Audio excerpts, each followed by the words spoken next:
चलिए, कुछ क्वेश्चन कराया था इसके पहले, अब आज करा दे, पूरा हो जाएगा। बहुत से क्वेश्चन हमने बता दिए हैं, उसी तरह के क्वेश्चन सभी हैं।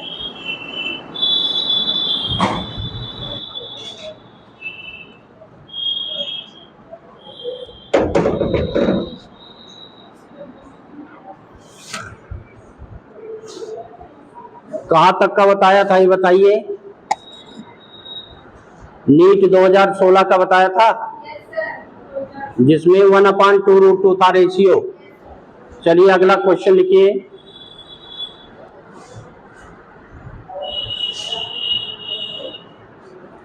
ए satellite of mass m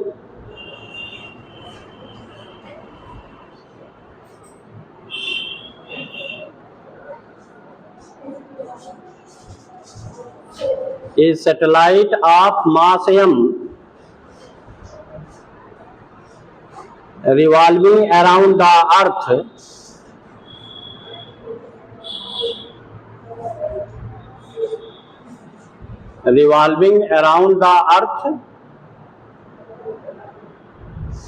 at height small h,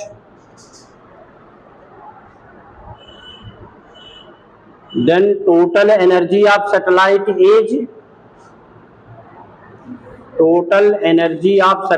is number 1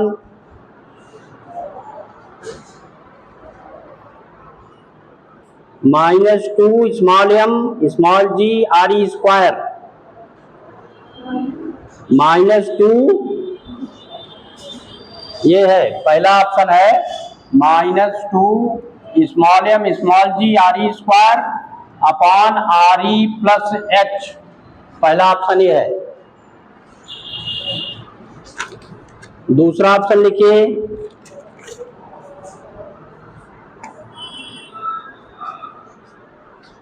mg re square upon 2 re plus h, mg plus है mg re square upon 2 re plus h।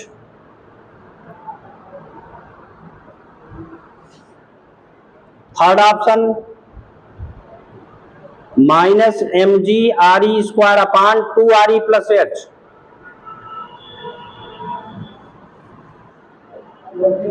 Fourth gme upon re square upon re plus h। Fourth वाला है mg re square upon re plus h।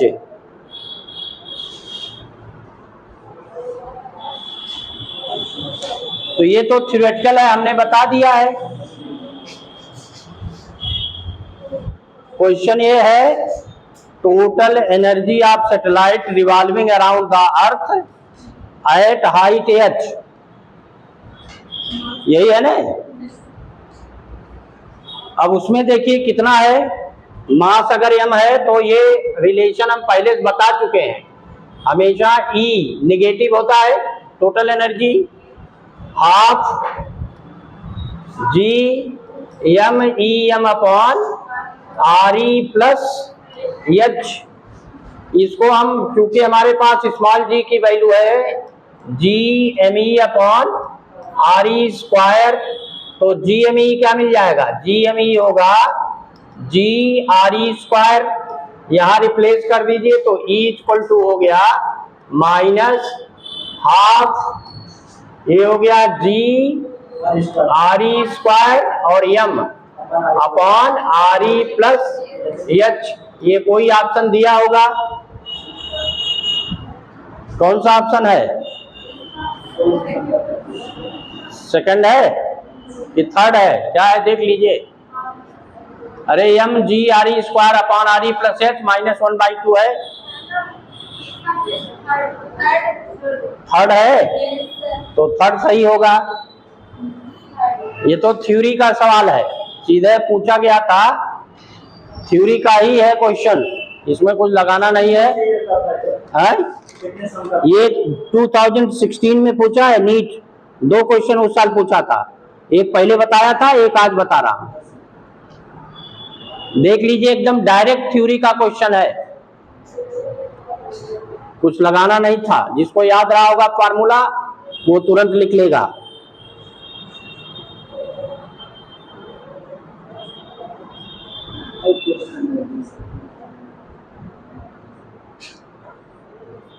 ये तो आप कर सकते थे आए। अब पहले ये सब बता दें तब अभी बताता हूं। चलिए नीट 15 AIPMT 15 में आया था। AIPMT 2015 में सवाल पूछा गया था। उस समय AIPMT होता था। क्वेश्चन लिखिए,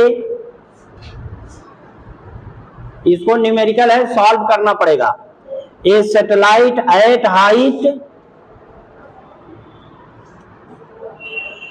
a satellite at height 0.25 into 10 to the power 6 meter, 0.25 into 10 to the power 6 meter, revolving around the earth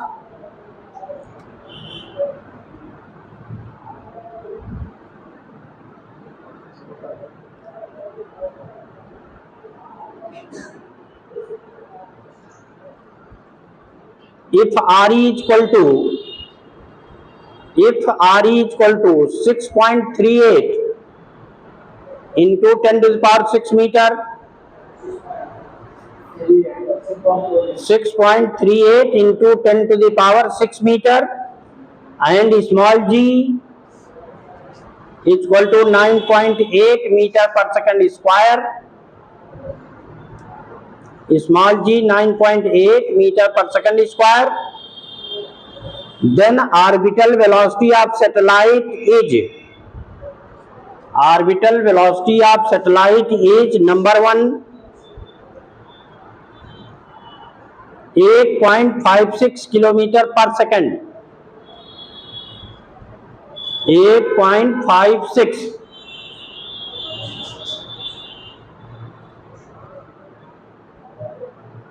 kilometer per second. Number 2 9.13 kilometer per second. 9.13 kilometer per second.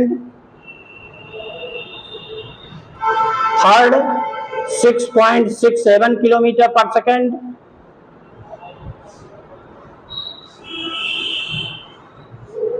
Fourth 7.76 kilometer per second.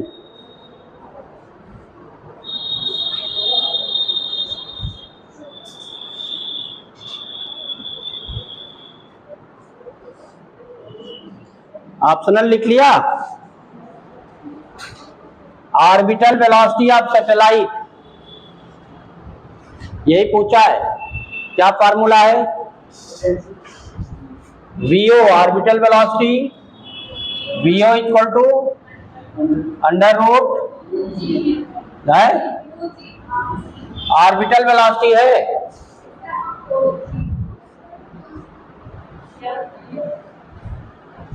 Near to the surface GRE कि नहीं तो क्या होगा? अगर near to the surface नहीं है तो GME upon क्या भाई, फार्मूला तक नहीं याद करके आए हो।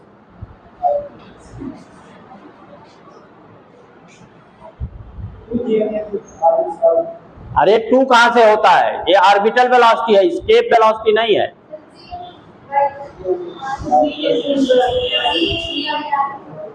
GME by RE। H height पर है तब RE प्लस H। तो ये लिख रहा हूं, देखिए ये है GME upon RE plus H। इसको चाहे GRE स्क्वायर लिख लो, स्मॉल g RE स्क्वायर, तो ये स्क्वायर रूट हो गया, ये हो गया GRE square upon RE plus H। एक RE चाहे बाहर लिख लो, अंडर रूट के अंदर रहेगा G upon RE plus H। अब हमारा RE गिवन है, H गिवन है, स्मॉल g गिवन है, केवल फार्मूले में रखना है। आर ई की वैल्यू कितना है 6.38 into 10⁶, square root 9.8 upon 6.38 into 10⁶, plus height कितना दिया है 0.25। अरे भाई क्वेश्चन भी तो 10⁶ है, 10⁶ की 6 बस ये है, सॉल्व करना है इसको। सॉल्व करके बताइए कितना आया।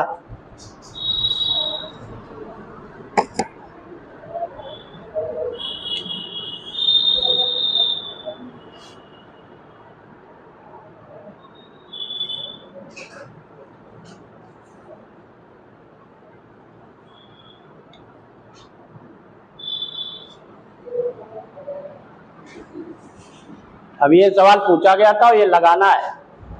अब देखें कौन लगा के दिखा लेता है कितना आया। वैसे ऑप्शनल तो क्लियर है, तीसरा चाहते तो वैसे लगा सकते। अरे बहुत जल्दी में न रहो, लगाओ भाई, बिना लगाए बता रहे हो तुम, यही गड़बड़ है ना।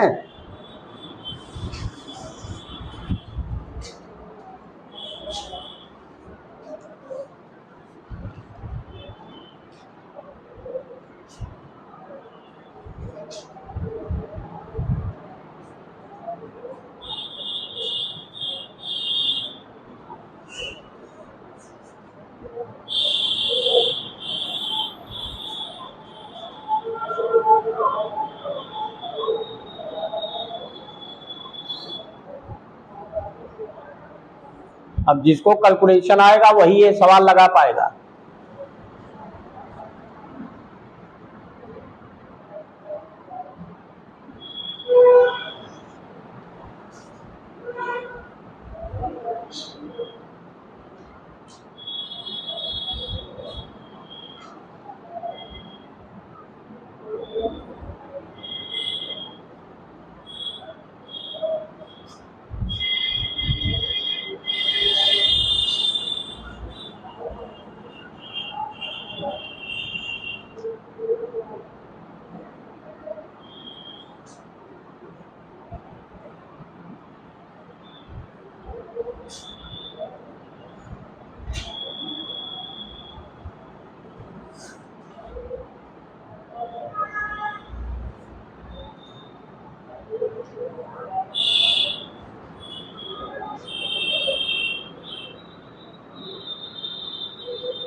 कितना आया? थर्ड ऑप्शन क्या है? नहीं आएगा। चौथा क्या है? लगाए हो कि वैसे बता रही हो? पूरा लगाओगी तब आएगा कि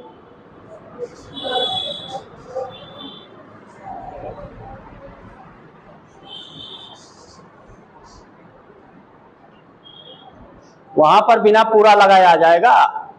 7.92 से तो कम ही होगा कि नहीं? 7.92 near to the earth surface है, तो वो तो मैक्सिमम स्पीड होगा। अब उसके ऊपर जाओगे तो स्पीड कम होगा, लेकिन दो ऑप्शनल में कम है, दो में तो ज्यादा है ना, और दो ऑप्शनल कम है, तो कम तो होगा। लेकिन अब दो, अब बताओ कौन सा आया? इसमें है एक 8.56, ये तो होगा ही नहीं, स्पीड घटेगा। एक है 9.13, ये भी नहीं होगा। अब दो ही ऑप्शन है, 6.67 और 7.76।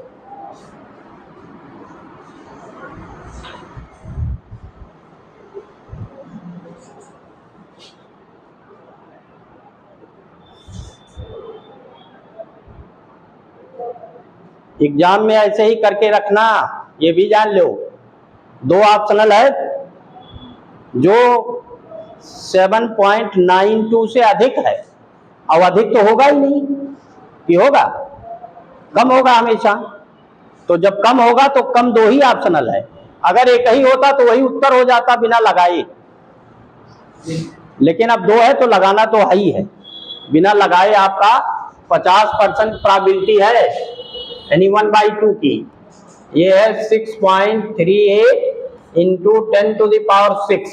इसको सॉल्व करेंगे तो 10⁶ कॉमन है कि नहीं कॉमन है, तो ये स्क्वायर रूट 9.8 अपॉन इसको ऐड करेंगे 5 और 8 13 1 हो गया कैरी, तो 2 + 1 3 और 3 6, तो ये 6.63 इंटू 10⁶, तो 10⁻³ तो रूट के बाहर आ गया, तो ये हो गया 6.38 10⁶ डिवाइडेड बाई 10⁻³ इंटू 9.8 अपॉन 6.63।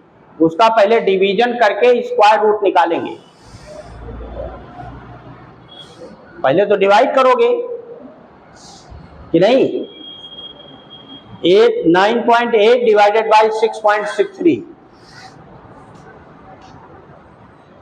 उसके बाद उसका स्क्वायर रूट निकालना है।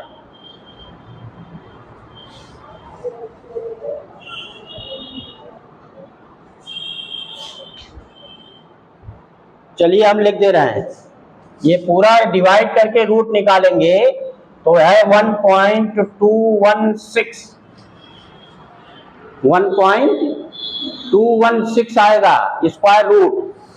अब इसको पहले 6.38 से मल्टीप्लाई करो, तो यही है 7.76 इंटू 10⁻, नीचे 3 ऊपर 6 तो बचेगा 3, ये मीटर पर सेकंड हुआ VO, तो ये कितना हो गया 7.76 किलोमीटर पर सेकंड। है ऑप्शन नहीं, यही है, यही लगेगा।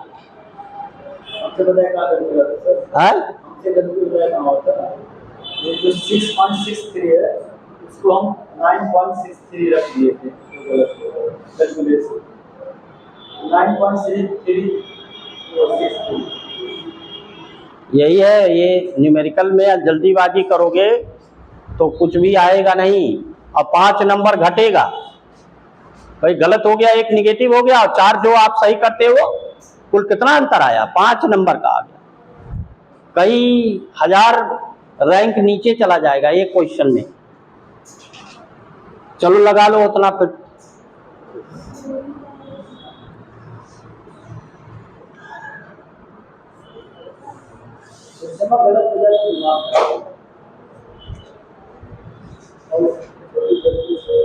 सभी में सवाल लगाना है ये जरूरी नहीं है, ये तो न्यूमेरिकल सॉल्व करना था इसमें।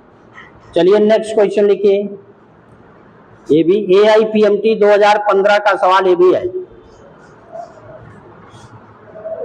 इसमें न्यूमेरिकल लगाना नहीं है, बताना है, तो क्वेश्चन तो नोट कर ही लो, लिखो। A satellite S capital S है, a satellite capital S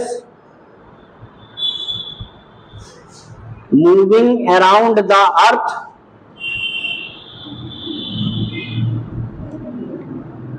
in elliptic orbit,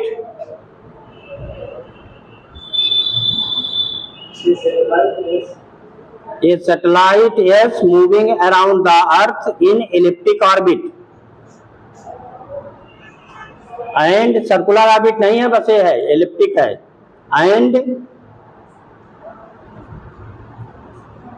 its mass is very small as compared to earth, its mass is very small as compared to earth,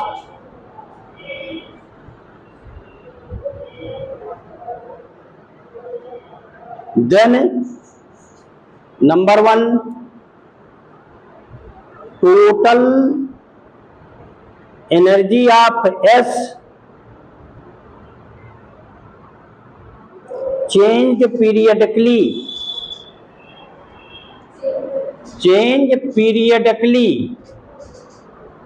यानी आवर्ती जिसको कहते हैं हिंदी में।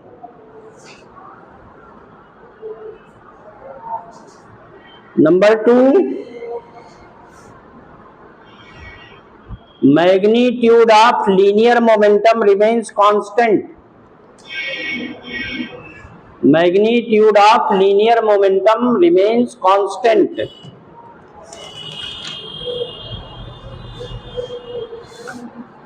Number 3, acceleration of s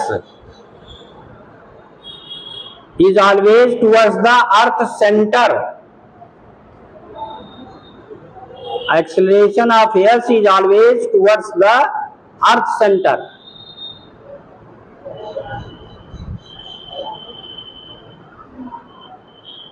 Number 4, direction of angular momentum of s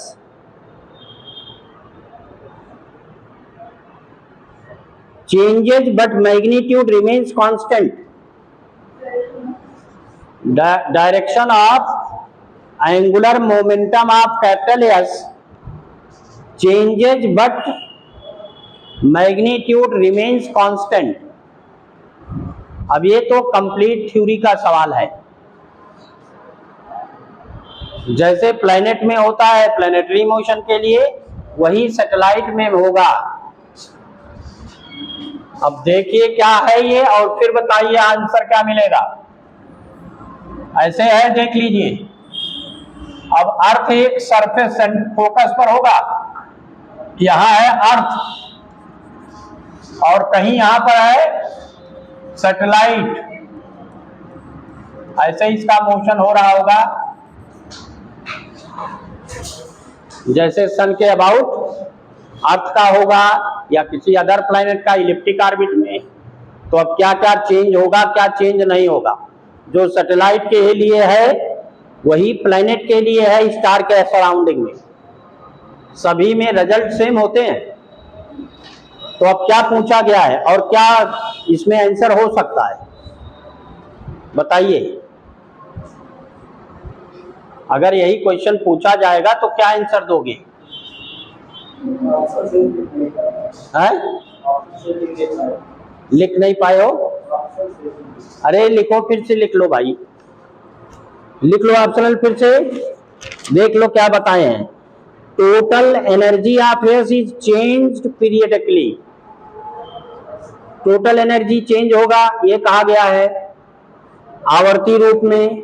दूसरा है magnitude of linear momentum remains constant, उन्हें उसका रेखीय संवेग नियत रहेगा। मैग्नीट्यूड, रेखीय संवेग का मैग्नीट्यूड क्या रहेगा? नियत।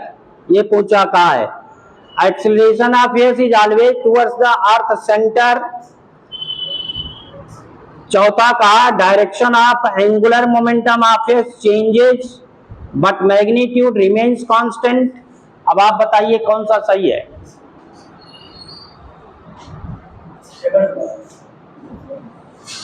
सेकंड क्या है?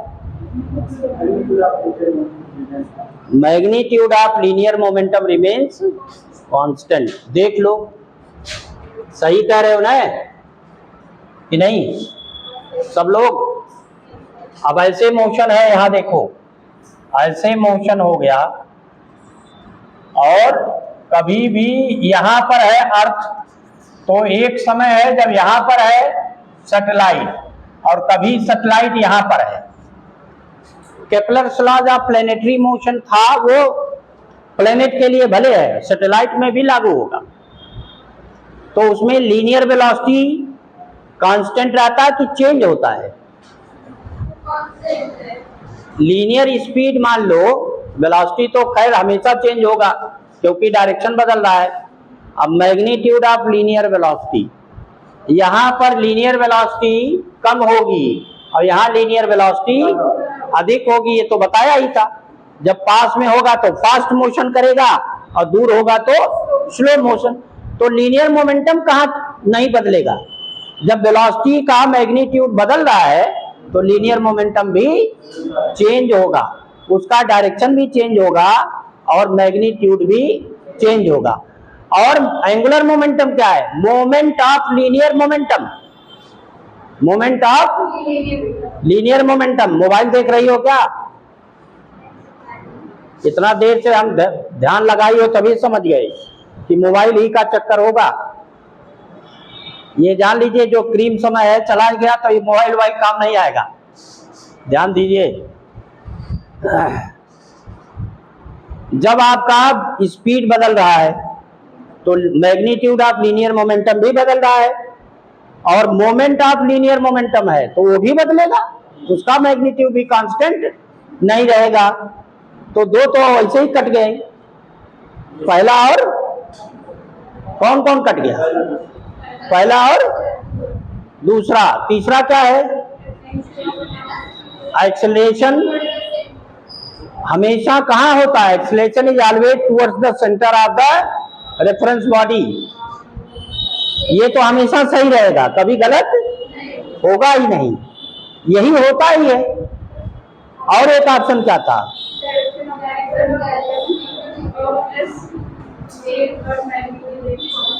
गलत है भाई, डायरेक्शन मान लीजिए डायरेक्शन सेम है लेकिन मैग्नीट्यूड ऑफ वेलोसिटी बदल रहा है ना। अगर यूनिफॉर्म सर्कुलर मोशन होता तब तो लीनियर स्पीड नहीं बदलती, मैग्नीट्यूड ऑफ लीनियर मोमेंटम नहीं बदलता, मैग्नीट्यूड ऑफ एंगुलर मोमेंटम भी नहीं बदलता। लेकिन ये क्या है, इलिप्टिक है, ये ध्यान दीजिए। तो इलिप्टिक है तो स्पीड कांस्टेंट ही नहीं है।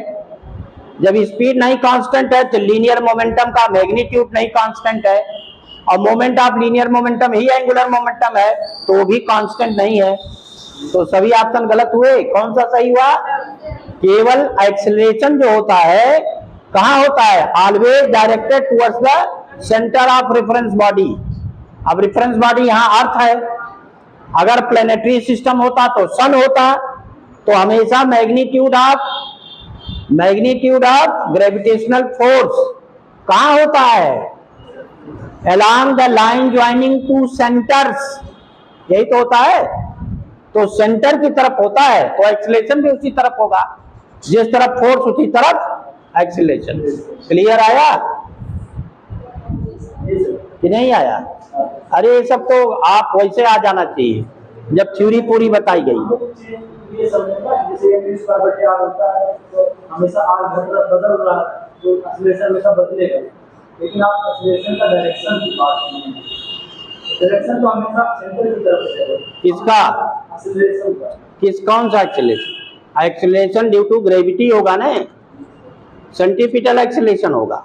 क्या होगा, सेंटीपिटल एक्सीलरेशन लगेगा जब वो मोशन कर रहा है, तो हमेशा कहाँ होता है, टुवर्ड्स द सेंटर। नेक्स्ट लिखिए, चलिए ये जेई मेंस में आया था 2023, अभी पिछले साल, एक साल पहले। 25 वाला तो हुआ नहीं, 24 वाला केवल हुआ, अभी 25 वाला भी हो गया, 2 बार होता उसमें, ये भी देख लीजिए, है ना, हो जाता है, हो गया होगा 25 का। हाँ, तो देखिए क्वेश्चन क्या लिखा है, बहुत आसान क्वेश्चन है, अपने लगाइए। The ratio of escape velocity of planet, the ratio of escape velocity of A planet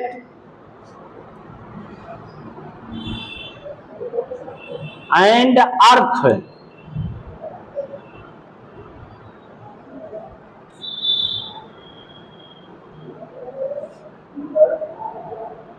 if mass of planet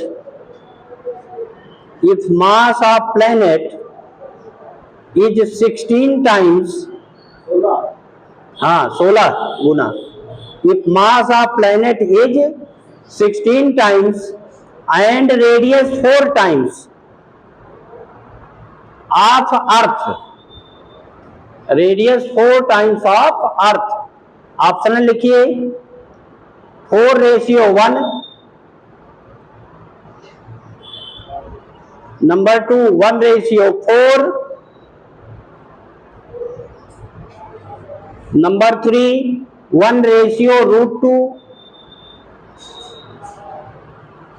number 4 2:1।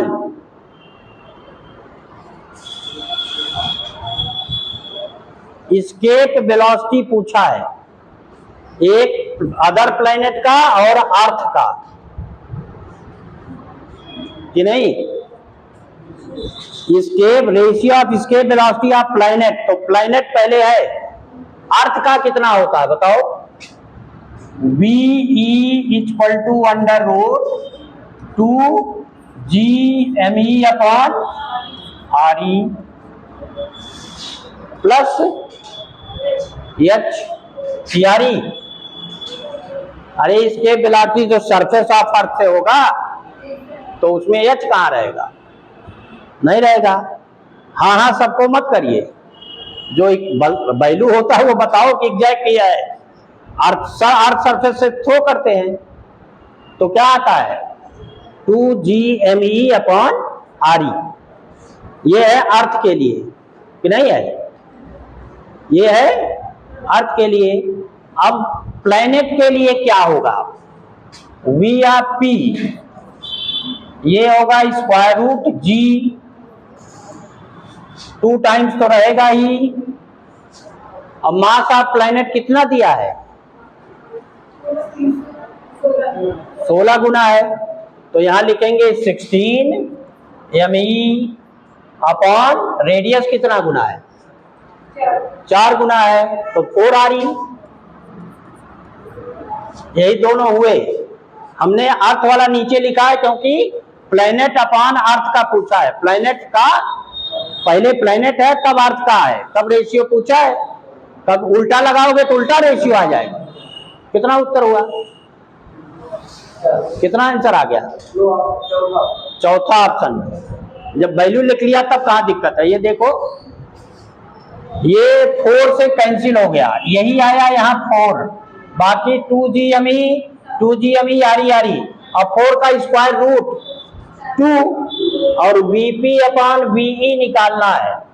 VE तो यहाँ है 2/1, तो यही आ गया VP रेशियो VE 2:1। पहले अर्थ का लिख दोगे फिर प्लैनेट का तो 1:2 आ जाएगा। है नहीं, हो सकता रहे तब ऐसा भी रहेगा, ये जान लो। ऐसे ऑप्शनल बनते हैं जिसमें बहुत ज्यादा कंफ्यूजन रहे, तो अभी नहीं है। क्लियर समझ में आ गया? क्लियर आया कि नहीं? हमने पहले ही बताया था जितने रिलेशन हैं सब पर लागू होंगे, चाहे वो कोई भी प्लैनेट हो, कोई भी सैटेलाइट हो, कोई भी स्टार हो, सब में वो लागू होंगे। बस जो उसमें क्वांटिटीज होंगी उसको रिप्लेस कर देंगे दूसरे से, ये है। चलिए नेक्स्ट क्वेश्चन देखिए। एक भी सवाल का उत्तर नहीं मिल रहा है, ये जान लो। चलिए नेक्स्ट बताइए। ये जेईई मेंस 2023 का ये भी है, लिखो क्वेश्चन। ये सब इसमें भी आ सकते हैं, ये जान लो। 2 satellite revolving around the earth, 2 satellite revolving around the earth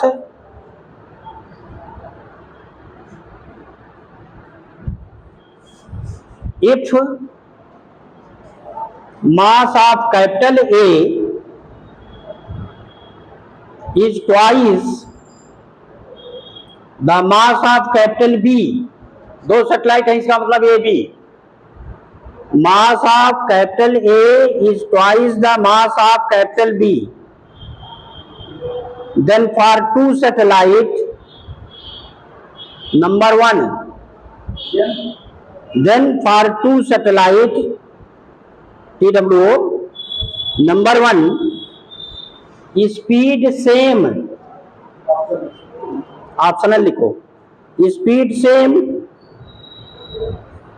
number 2 kinetic energy same,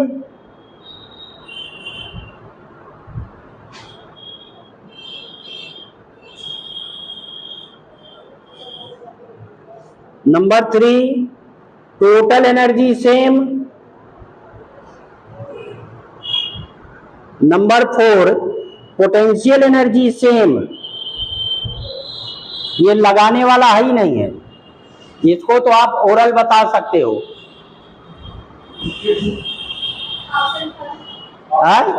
first आएगा। सोच लो एक बार, क्योंकि ऑप्शनल बताने पहले सोच समझ के बताना चाहिए,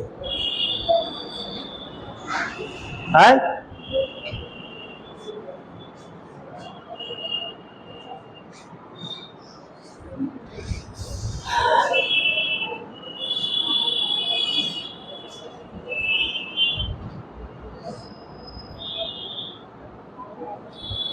अरे अब इतना समय लगेगा, कौन सा होगा? पहला होगा। तुम बोलो जी। स्पीड सेम क्यों? बाकी में क्या दिक्कत है? बाकी ऑप्शनल क्यों नहीं होंगे? ऑर्बिटल वेलोसिटी ऑफ सैटेलाइट किस पर डिपेंड करता है? Mass of planet, radius of planet, velocity. Mass of planet, satellite का नहीं। सैटेलाइट के मास से कोई लेना देना नहीं है। It is independent of mass of revolving body, तो उसमें मास है ही नहीं है। और बाकी क्या है? काइनेटिक एनर्जी है। काइनेटिक एनर्जी क्या होता है? Half mv square. तो मास पर डिपेंड करेगा। ऑर्बिटल वेलोसिटी भी सॉरी काइनेटिक एनर्जी किस पर डिपेंड करेगा? Mass of moving body. Total energy depend करता है minus half GMEm upon RE, तो m तो रहेगा ही। पोटेंशियल एनर्जी में भी मास ऑफ टू बॉडीज रहता है, तो सब में मास पर डिपेंड करेगा। कौन नहीं डिपेंड करेगा? Orbital velocity. ये तो थ्योरी में ही पढ़ाया गया, बताया भी था। स्पीड ही रहता है, वेलोसिटी नहीं सेम रहता है। क्या रहता है? स्पीड सेम रहता है। क्यों? अरे डायरेक्शन तो बदलता है ना। किसी का डायरेक्शन हो सकता है अपवर्ड हो, तो किसी का उस समय डाउनवर्ड हो सकता है। कोई जरूरी है एक साथ दोनों है? एक कहीं और होगा तो दूसरा कहीं और होगा। अब मान लो ये सर्कुलर ऑर्बिट है, ऐसे एक बॉडी यहां पर है A और B बॉडी यहां पर है, तो इसका मोशन इस तरफ है, इसका मोशन, तो वेलोसिटी कहां सेम है? स्पीड ही सेम होगा। क्या सेम होगा? स्पीड। वेलोसिटी में तो डायरेक्शन और स्पीड दोनों रहता है। क्लियर हुआ है अब? तो स्पीड ही सेम होगा। नेक्स्ट देखिए, जेई मेंस 2023 का ये भी है। लिखो question. Two satellite of mass m and 3m। आप तो ध्यान रखें, तो रिजल्ट तो बता रहा हूं। Two satellite of mass small m and 3m moving around the earth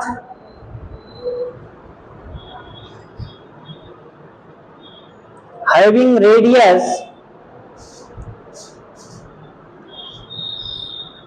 small r and 3r, small r and 3r, small r है दोनों। then ratio of their orbital speed, then ratio of their orbital speed, velocity नहीं पूछा, देख लीजिए। अरे total distance आ रहा है, height नहीं दिया है, सेंटर चाहिए। ऑप्शनल लिखो। नंबर 1 √3/1, √3/1। अगला 3/1।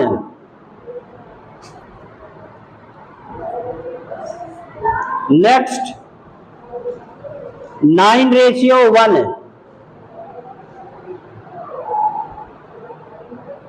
नेक्स्ट 1/1। ये तो सबको अब आ जाना चाहिए, इतना सवाल लगा चुके हैं।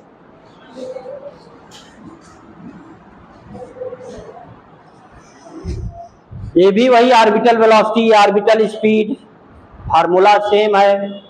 अब है फर्स्ट, ये 4 बता रहे हैं, तुम 1 बता रही हो, इतना अंतर। नहीं सर, मेरा गलत है।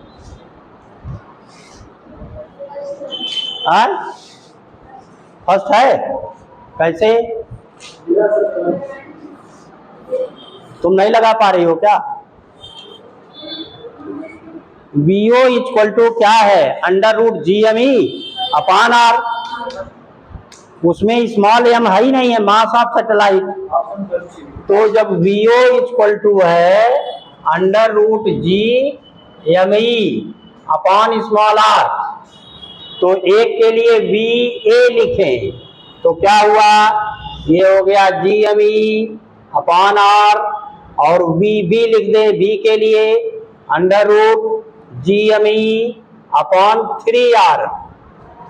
मास तो इसमें है नहीं कि मास 3 टाइम्स वाला रखना है, तो VA अपॉन VB कितना आया देख लो। GME कटेगा, RR कटेगा। अब ये आया 1 बाई, ये है 1, या लिख दे रहे हैं value GME by R whole upon GME by 3R। तो ये देखो रूट में सब है, ये कट जाएगा इससे, ये कट गया इससे, और ये सबसे नीचे वाला ऊपर जाएगा और ये यहां आता है, तो कितना हुआ? √3/1। तो रेशियो क्या आ गया? VA रेशियो VB, ये है √3/1।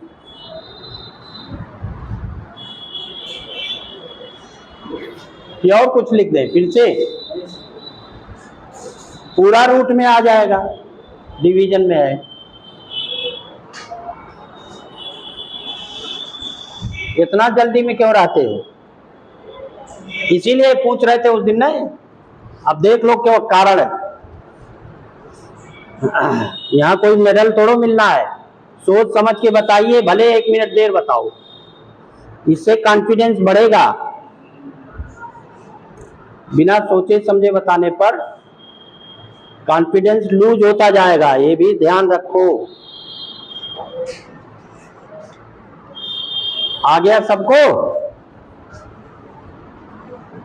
बहुत ध्यान से देख रही हो, आया कि नहीं आया है? चलिए नेक्स्ट क्वेश्चन लिखिए। हमने बताया था कि हम 100 सवाल बता दें, अगर समझे हो तभी लगा पाओगे, नहीं तो नेक्स्ट क्वेश्चन जैसे देंगे नहीं लगा पाओगे। और 10 सवाल समझ लो तो तुरंत लग जाएगा, समझे रहोगे तो लगेगा, नहीं समझे रहोगे तो बिल्कुल नहीं लगेगा। चलिए लिखिए, जेईई मेंस ये 2019 का है। जेईई मेंस वाले क्वेश्चन थोड़ा और अच्छे रहते हैं और वो पूछा भी जा सकता है, क्योंकि ऑब्जेक्टिव वो भी है कि नहीं, पैटर्न भी वही है और आपका सिलेबस भी सेम है। लिखिए, a rocket projected from earth with minimum energy capital E, minimum energy capital E,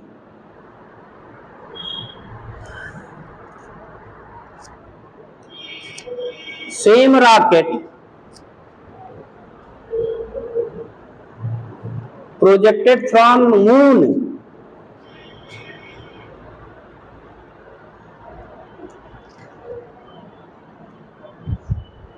energy required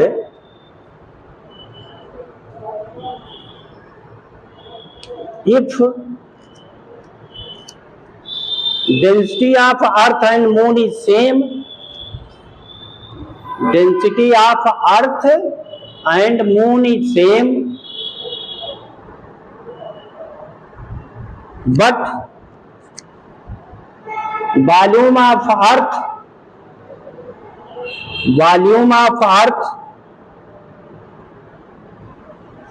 is 64 times volume of moon,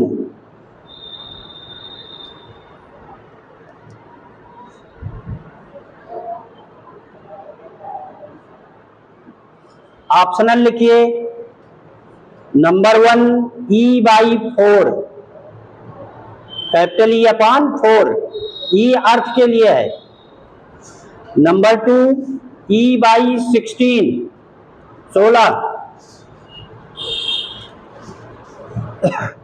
number 3 E/32,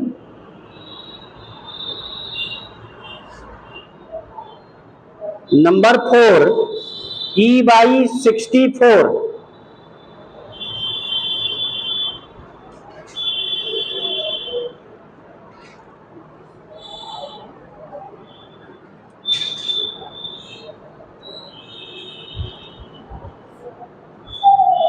अब इसको लगाएंगे कि हमको बताना पड़ेगा? है? लग जाएगा, लगाओ जल्दी। अब की बार जल्दीबाजी नहीं, एकदम एक्यूरेट आंसर मिलना चाहिए, बता दे रहा।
नहीं लगा है? अरे आंसर बताओ ना। डी क्या लिखे हो, हमको क्या मालूम? E/64।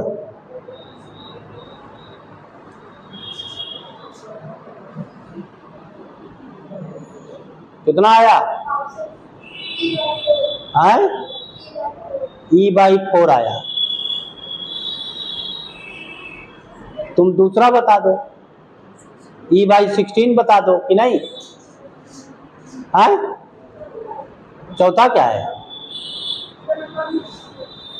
E/64, यही ना है? क्यों? दो लोगों का आ रहा है E/64, E/64 ही आना चाहिए, इसका मतलब है कि नहीं? उतना ही आएगा। जरा देखिए क्या आएगा। अब ये है, देखो, अर्थ सरफेस से किसी बॉडी को प्रोजेक्ट करना है।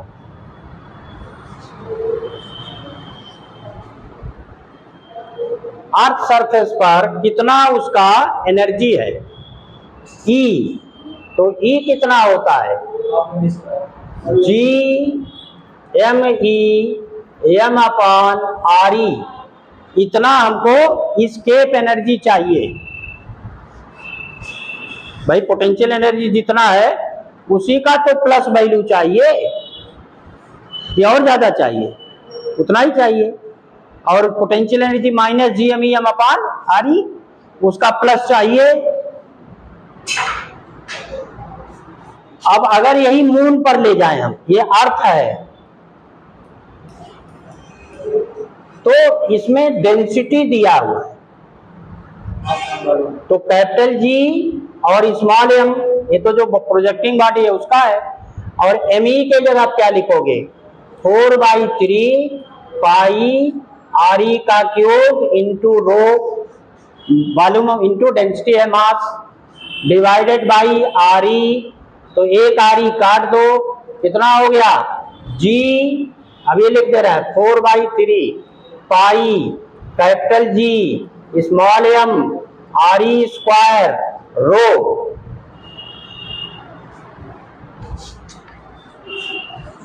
यही हुआ ना। अब डेंसिटी क्या दिया है, सेम डेंसिटी तो सेम दिया है। अब अगर ये मून के लिए निकालें E फॉर मून, तो ये 4/3 पाई कैपिटल G, ये mass of body, same body को प्रोजेक्ट करना है। अब रेडियस कितना है,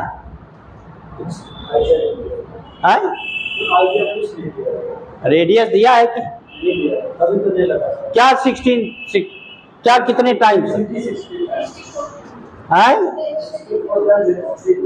अरे देखो भाई क्या दिया था, लिखा है rocket projected from earth with minimum energy capital E, same rocket projected from moon surface, energy required if density of earth and moon is same, density same है but volume of earth is 64 volume of moon, volume of, तो ये volume का term लिख लो, ये आप volume का term लिख लो ना। यही हुआ, देखिए यहां पर capital G small m upon RE। अब ये वॉल्यूम है, कैपिटल ME को वॉल्यूम के टर्म में लिखे हैं, तो वॉल्यूम इंटू डेंसिटी लिख दे केवल। ये क्या लिख दे, वॉल्यूम इंटू डेंसिटी, तो V इंटू रो, यही तो लिखेंगे।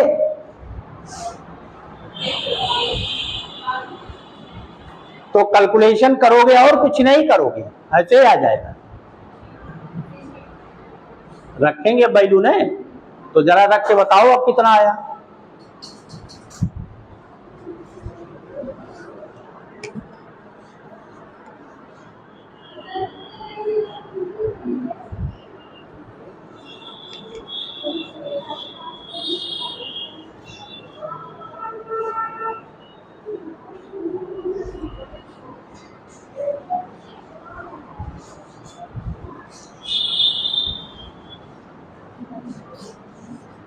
यहां देख लो, मान लो नहीं लगाते, मास ऑफ अर्थ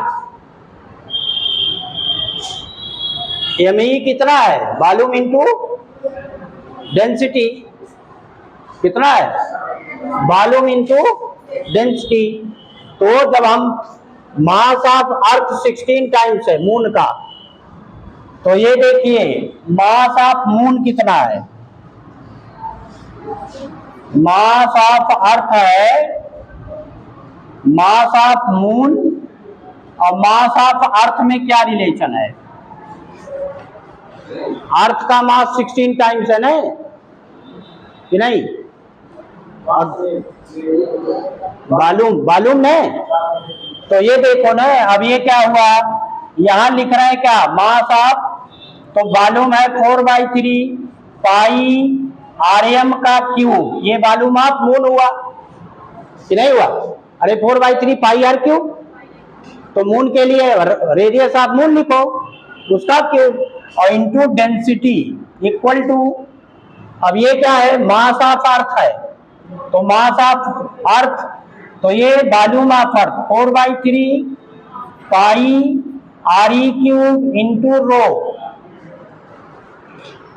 अब कौन 16 टाइम्स है, अर्थ का वॉल्यूम ने कि नहीं, तो अर्थ का वॉल्यूम यही है, ये 64 टाइम्स है, 64 किसका है, मून का क्या है गुना होता जा रहा है, बराबर करने के लिए तो यहाँ क्या करेंगे, 64 से मल्टीप्लाई कर देंगे। तो इसको 64 से मल्टीप्लाई कर देंगे, तो ये हो गया 64। ये हुआ कि नहीं? अब यहाँ देखो काट दो, पहले 4/3 पाई कट गया, रो कट गया, 4/3 पाई और रो कटा। अब यहाँ रेडियस ऑफ मून का है क्यूब, तो इधर क्या आया, radius of earth cube by 64। तो रेडियस ऑफ मून इसका क्यूब रूट आया, क्यूब रूट RE अपॉन 64। तो ये हो जाएगा RE अपॉन 4। तो रेडियस RE का, रेडियस ऑफ मून RE का 1/4 टाइम्स। अब जरा यहां देखो,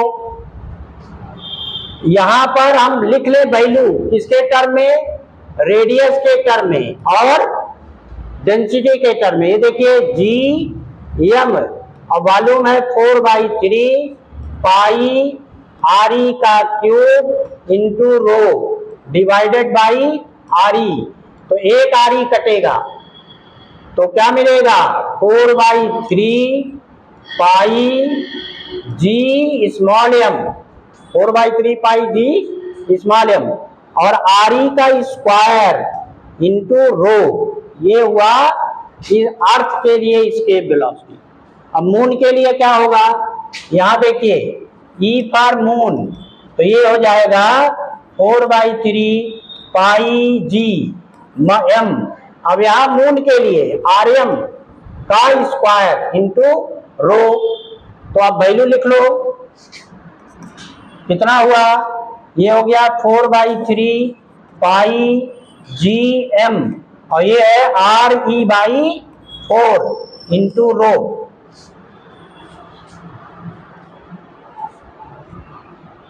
इसका स्क्वायर है, यहाँ स्क्वायर है ना, तो ये स्क्वायर। अब जरा दोनों को रेशियो ले, यही ले रहा है, देखो E/EM, E अपॉन EM कितना होगा, पूरी वैल्यू लिख रहा हूं, 4/3 पाई GM और उसके बाद RE स्क्वायर रो होल अपॉन, अब ये लिख रहा हूं 4/3 पाई GM, ये RE square by 16 into rho. तो ये पूरा कैंसिल हुआ, 16 टाइम्स ऊपर गया कि नहीं। तो मून के लिए पूछा है ना, ये ऊपर जाएगा तो E मून कितना होगा, E/16। एक बार फिर से देखो कहां दिक्कत है, ये बताओ। जो टर्म दिए हैं किसके रिस्पेक्ट में दिए हैं, डायरेक्ट मास के रिस्पेक्ट में नहीं दिया, वो थोड़ा सा चेंज कर दिया गया है। तो जब चेंज कर दिया गया तो आपको बदलना पड़ेगा। क्वेश्चन में ध्यान रखिए क्या लिखा है, डेंसिटी सेम है और वॉल्यूम दिया है अलग अलग। पहला ये दिया था, देखिए, if density of earth and moon is same, density rho same है, लिखा है volume of earth is 64 times volume of moon. तो यहां देखिए वॉल्यूम ऑफ अर्थ मून के वॉल्यूम का 64 है, तो ये 64 वॉल्यूम ऑफ मून, यही हुआ। अब देखो क्या हुआ, वॉल्यूम ऑफ अर्थ है 4/3 पाई RE का क्यूब, ये वॉल्यूम है। यहां हो गया 64 4/3 पाई और मून का रेडियस का क्यूब, तो ये 4/3 पाई, 4/3 पाई कटा, तो यहां हो गया RE cube equal to 64 RM cube. तो RM कितना हुआ मून का, तो RE का क्यूब अपॉन 64। क्या हो गया, इसका क्यूब रूट लेना पड़ेगा, क्या लेना पड़ेगा, तो RE का क्यूब, और इधर भी क्यूब है लेकिन 64, तो ऐसे लिख दे रहे हैं RE cube upon RE upon 4 का होल क्यूब। 4 इंटू फोर कितना है 64। तो अब आर ई इक्वल टू कितना, आर एम इक्वल टू कितना आ गया आर ई बाई 4। तो ये है पहले रेडियस, तो पहले तो रेडियस निकालेंगे। अब जो फार्मूला है ई क्या था अर्थ के लिए है, ई इक्वल टू है G M E M upon R E. अब इसमें मास नहीं है तो मास को वॉल्यूम इंटू डेंसिटी लिख लें। तो यहां पर जी और एम ई को 4/3 पाई आर ई का cube into small M into density rho by R E लिखा। एक पावर आर ई का कैंसिल हुआ तो ई आया 4/3 पाई जी और स्मॉल एम रो, ये सब कांस्टेंट है। यहां आर ई का स्क्वायर आ रहा है, मेन टर्म ये है। मेन टर्म क्या है, अब रेडियस का स्क्वायर आया, अब यहीं से आप कैलकुलेट कर लेंगे। तो ये अर्थ के लिए हो गया। अब मून के लिए क्या है, ई फॉर मून, तो ये 4/3 पाई जी एम रो सेम है।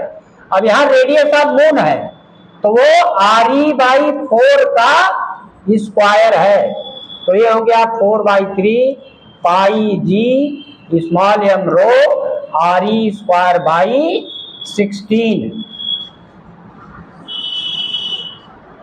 यही आया। अब दोनों का रेशियो ले लो,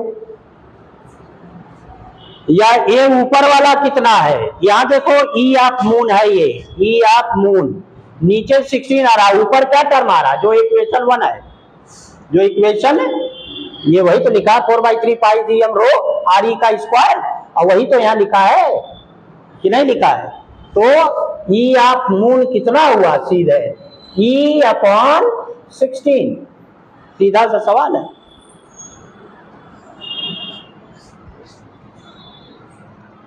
क्लियर हुआ? अब ये फिर कहीं बताना पड़ेगा पीछे। हाँ निकाल रहे थे ना, लेकिन ये आप पोटेंशियल एनर्जी इक्वेट करके लगाए, हम काइनेटिक एनर्जी कर रहे थे, उससे भी लग जाएगा उससे भी लग जाएगा। कितनी काइनेटिक एनर्जी देना है आपको? नहीं, आप एम ई स्क्वायर क्यों दोगे? आप एम ई स्क्वायर कहाँ है? अरे इसको थ्रो करना है ना, तो पोटेंशियल एनर्जी जितना निगेटिव है उसकी पॉजिटिव वैल्यू होती है एस्केप एनर्जी। ई ही तो है वो escape energy, G M E M upon R E. इसी को जब आप लिखते हैं half M V square B square, तो वी की वैल्यू क्या आती है 2 GME अपॉन आर ई, वही तो आया है। उसी से तो वैल्यू निकाले हो कि किसी दूसरे से।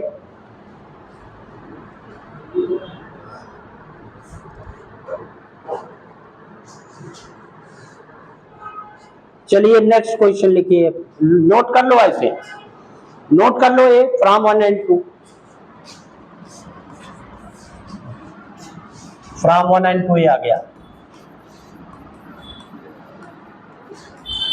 बहुत से क्वेश्चन बता दिए, जितने तरह के हो सकते थे सब बता दिए।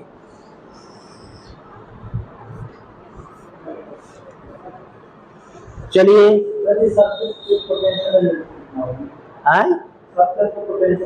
किसके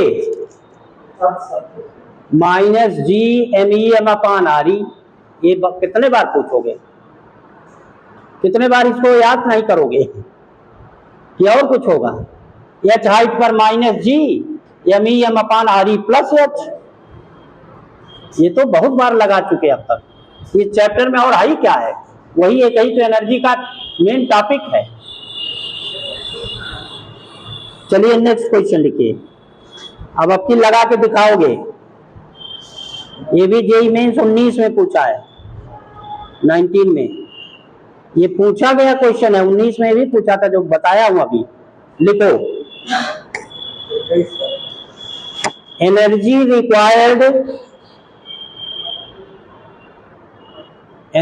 required to take off a satellite, energy required to take off, ऊपर जाने के लिए, to take off a satellite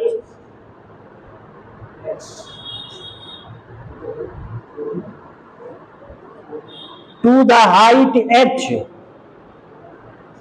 to the height h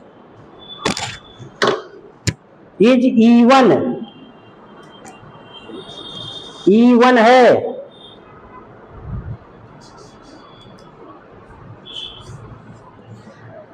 and energy required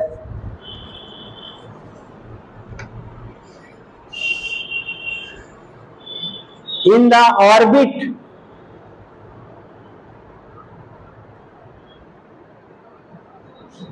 at height h is E2, E1 और E2 है, is E2, then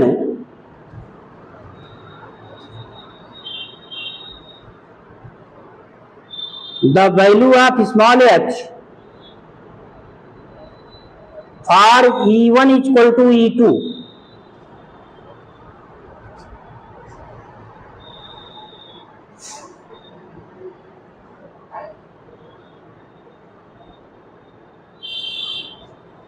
E1 equal to E2 is number 1 1.28 into 10 to the power 4 kilometre, small H की value पूछा है 1.28 into 10 to the power 4 kilometre. दूसरा option 6.4 into 10 to the power 3 kilometre, 4 into 10 to the power 3 kilometre. तीसरा option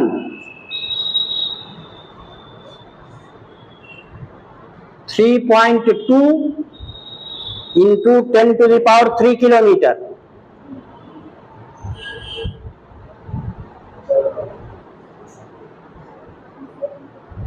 चौथा option 1.6 into 10 to the power 3 kilometre.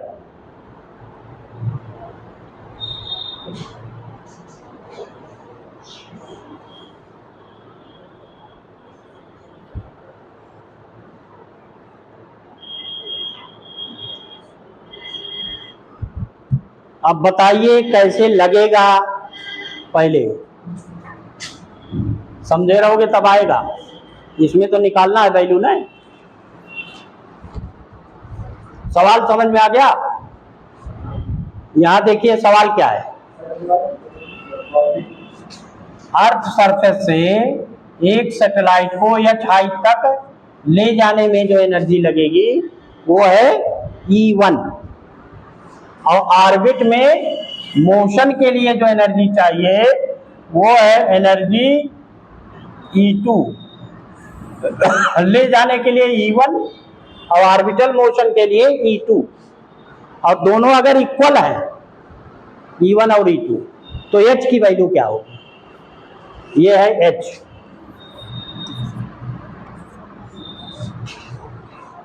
ये पूछा है, अब बताइए कैसे लगेगा। लगाओ मत, अभी लगाओ मत, बताओगे तब आइडिया होना चाहिए कि कैसे सवाल लगेगा। लगाना तुरंत लगाने की जरूरत नहीं होती है फिजिक्स में, पहले तो आपको आना चाहिए कि क्या करना है।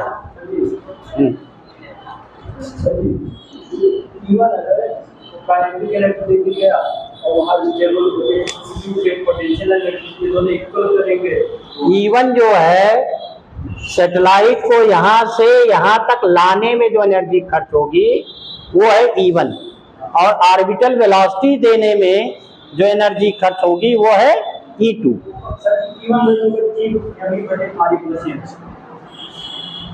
E1 कितना होगा?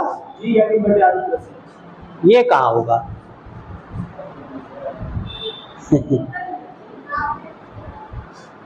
आ गया? क्या कह रही हो?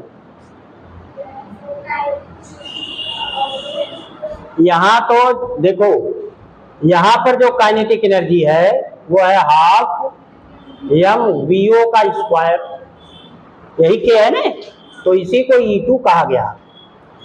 तो इसको निकाल लो ना, E2 कितना है, E2 is equal to half M और V O square under root G M E upon R E plus H और इसका स्क्वायर, तो कितना हो गया, E2 इक्वल टू हो गया half G M E M upon R E plus H, ये आया आपका क्या E2। और E1 कितना है, यहां से यहां तक लाने में जो एनर्जी लगेगा, तो E1 कितना हुआ, यहां देखो, E1 equal to U F minus U I, इतना ही तो लगेगा, जितना पोटेंशियल एनर्जी यहाँ है और ये जितना यहाँ है उन दोनों का डिफरेंस। और ये क्या है, ये है minus G M E M upon R E plus H, और माइनस और minus plus G M E M upon R E. और कब पूछा है, एच बताओ कब, जब E1 इक्वल टू E2 हो, तो E1 इक्वल टू E2 रखो, E1 equal to E2 implies that E1 वो आया, G M E M common है या माइनस लिखो, minus G M E M upon R E plus H plus G M E M upon R E equal to किसका किसके, वो है half G M E M upon R E plus H. तो अब बताइए, यही result यहां है, तो इसको उधर कर लो,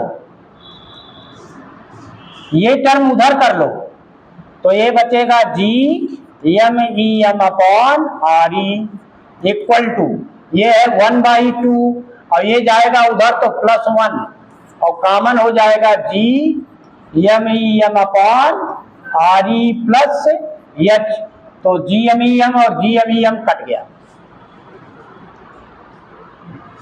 अब ये आ गया देखो, आर ई प्लस एच इधर गुड मल्टीप्लाई होगा, यहां ऊपर जाएगा R E plus H upon R E 1 + 1/2, तो कितना 3/2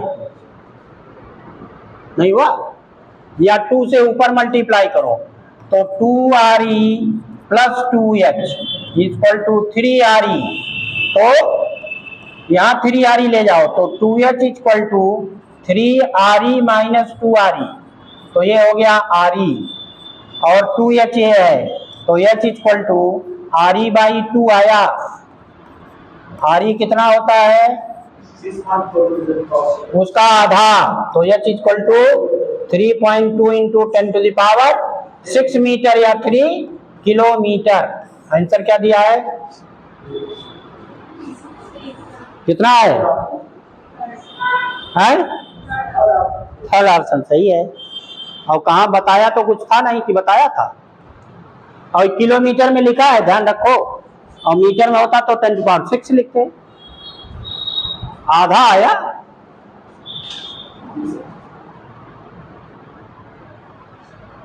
आप मुझे हाँ। अभी वो पोटेंशियल एनर्जी काइनेटिक एनर्जी के, अरे पोटेंशियल एनर्जी अलग है, काइनेटिक अलग है। पोटेंशियल एनर्जी E2 वो है half GMEM upon RE plus, वो काइनेटिक एनर्जी है। E1 पोटेंशियल एनर्जी का डिफरेंस है, हम भी यही बोलना चाह रहे थे। डिफरेंस ऑफ पोटेंशियल एनर्जी जो यहाँ है उतना ही काइनेटिक एनर्जी दोगे तब यहाँ पहुंचेगा, वही काइनेटिक एनर्जी दोगे तब ना वहां पहुंचेगा। तो डिफरेंस ऑफ पोटेंशियल एनर्जी ही तो चाहिए। बोलने हम भी तो यही बोल रहे थे, लेकिन आपको फार्मूला नहीं याद है। हाँ, तो याद करोगे तभी न्यूमेरिकल लगा पाओगे, बोलना थोड़ो है। टोटल एनर्जी लिख के माइनस कर दें, क्या माइनस कर दें? अरे जब E1 इक्वल टू E2 लिखा है, दिया है, तो उसी को तो सॉल्व करोगी, टोटल क्यों लिखोगी? और इसको निकालने में कहाँ दिक्कत है? टोटल एनर्जी तो हमेशा यही होगा यहां से यहां तक लाने में, और ऑर्बिटल के लिए सीधा फार्मूला है, तो उसी को इक्वेट कर देना है, टोटल एनर्जी क्यों लिखेंगे?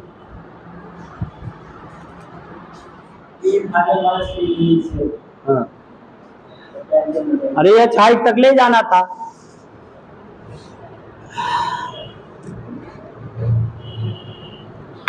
चलिए यहां तक अब लगाइए, है ना? बहुत क्वेश्चन हो गया इसका, इस टॉपिक का। अभी भी इसमें क्वेश्चन और भी हैं, क्वेश्चन की कोई लिमिट नहीं है। लगा लो क्वेश्चन, लगा लो।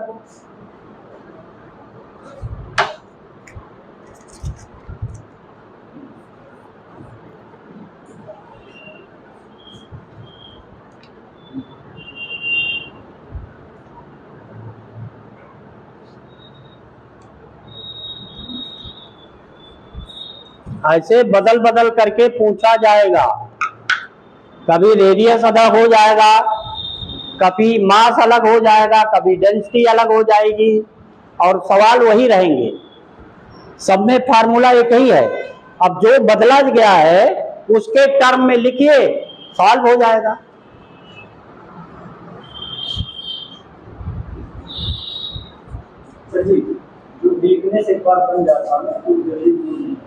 चलिए अगर हमारा कल क्लास होगा तो कल और सवाल डिस्कस कर लेंगे। कल है तो, लेकिन हमारी व्यस्तता थोड़ा है बस। कल वाला हमने पिछले दिन ले लिया है, कल वाला ही तो लिया है पिछले दिन, ग्रेविटेशन पूरा हो गया है।